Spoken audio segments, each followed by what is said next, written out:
আসসালামু আলাইকুম। Welcome to my page free time Mizan. আমি মোহাম্মদ মিজানুর রহমান মিজান। দিদার দুলাল মামার পক্ষ থেকে ইফতার পার্টি। মামা যেহেতু সামনে নির্বাচন করবে, মামা কিছু কথা বলবে, চেয়ারম্যান নির্বাচন বিস্তারিত কিছু বলবে। সবাই আমাকে চেনেন তো? আমি ডাক্তার দিদার দুলাল। আমি আপনাদের এলাকারই ছেলে। তো এখানে আসার একটাই উদ্দেশ্য হলো আমার পরিচিতিটা আপনাদের মাঝে একটু দেয়া আর আপনাদের পরিচয়গুলো একটু নেওয়া। তো এটা দিয়ে একটু শুরু করতে চাই। তো আসন্ন সামনে যেহেতু একটু নির্বাচন আছে, তো আমার একটু ইচ্ছা হলো যদি আপনারা আমাকে সমর্থন করেন তাহলে আমি নির্বাচন করব। তো সমর্থন যদি আপনারা না করেন তাহলে তো একার ভোটে তো আর নির্বাচন করা যায় না, যায় কি না? তো আমাদের এলাকা থেকে দেখেন, আজকে অনেকদিন আগে থেকে, বিশেষ করে বকর ছিলেন আমরা বলতেই হয়, উনি নির্বাচন করার পরে প্রায় 30 বছর আমার এই এলাকাটা ফাঁকা। 30 বছর কিন্তু আপনার কথা খেয়াল করে, এই 30 বছরের মধ্যে কিন্তু কেউ নির্বাচনের কথা একবার বলে নাই, বলছে কিনা? আমি তো এলাকায় ছিলাম না। আমি চাকরির সুবাদে রাজশাহী মেডিকেলে চাকরি করছি, ময়মনসিংহ মেডিকেলে চাকরি করছি। করার পরে এলাকায় আসার পরে অনেকে আমাকে বলতেছে যে ডাক্তার সাহেব আপনি যদি নির্বাচন করেন এলাকার মানুষের উন্নয়ন হবে।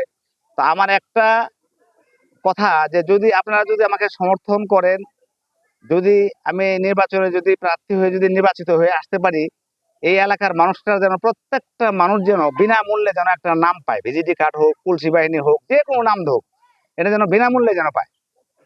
এই এলাকা আসলাম, রাস্তাঘাটের যে অবস্থা, সম্পূর্ণ দেখে মাটির রাস্তা, আসাই যায় না। এইটুকু যে আসা, হুন্ডা দিতে আমি আসলাম, তাতেই কষ্টকর আসাটা। তাহলে এখানে যে একটা এত চেয়ারম্যান গেল, মেম্বার গেল, এমপি সাহেবের কথা দিয়ে গেল, এই এলাকার উন্নয়ন কিন্তু হয় নাই। তাই এই উন্নয়নের জন্য আমরা একটু রুখে দাঁড়াতে চাই। আমরা একটু ইয়াং জেনারেশন যারা আছি, তারা যদি আমরা একে অপরের সাথে কাঁধে কাঁধ মিলিয়ে যদি আমরা একজনকে সমর্থন করি, যে যোগ্য ব্যক্তি, এটা আমি যে যোগ্য এমন তো না, আরো যদি কেউ যোগ্য থাকে আমার ব্লকের মধ্যে, তাকেই সমর্থন করে আমরা চেয়ারম্যান করবো ইনশাল্লাহ। না আপনারা কি বলেন? যদি কারো কোনো কথা থাকে বলবেন। একটা যদি নিবন্ধন কার্ড আনতে যায়, যে আমরা যে রেজিস্ট্রেশন কার্ড বলি না, ওটা কি বলে, এটা এই জন্ম নিবন্ধন যে আমরা আনতে যাই, একটা মানুষ 2-3 দিন না গেলে পরে একটা নিবন্ধন কার্ড পায় না। আর টাকার একটা হিসাব নাই, কত টাকা লাগবে কেউ জানেও না। তো এটা আমি যদি আসলে যদি আপনারা যদি সমর্থন করে যদি আমাকে একটা চেয়ারম্যান যদি আমি প্রার্থী হই, যদি আপনারা আমাকে নির্বাচিত করেন, এই ইউনিয়নের যত অনিয়ম গুলো আছে দূর করবার জন্য কিন্তু আমি দিদার দুলাল ডাক্তার আপনাদের সহযোগিতা ইনশাল্লাহ সবগুলো আমি দূর করবো ইনশাল্লাহ। এটা আমার, আমি এটা আশাবাদ সবসময় করি। আর এই এলাকার যে উন্নয়নের ক্ষেত্রে প্রত্যেকে উন্নয়নের যে একটা কথা বলে যায়, উন্নয়নের কথা সবাই বলে না, কিন্তু এর কাজ কজন করতে পারে একবার হার চালু দিয়ে দেয়। চিন্তা ভাবনা করি আমরা কাজগুলো যেন এগোতে পারি। তো এই বলে আমি আমার কথা শেষ করছি।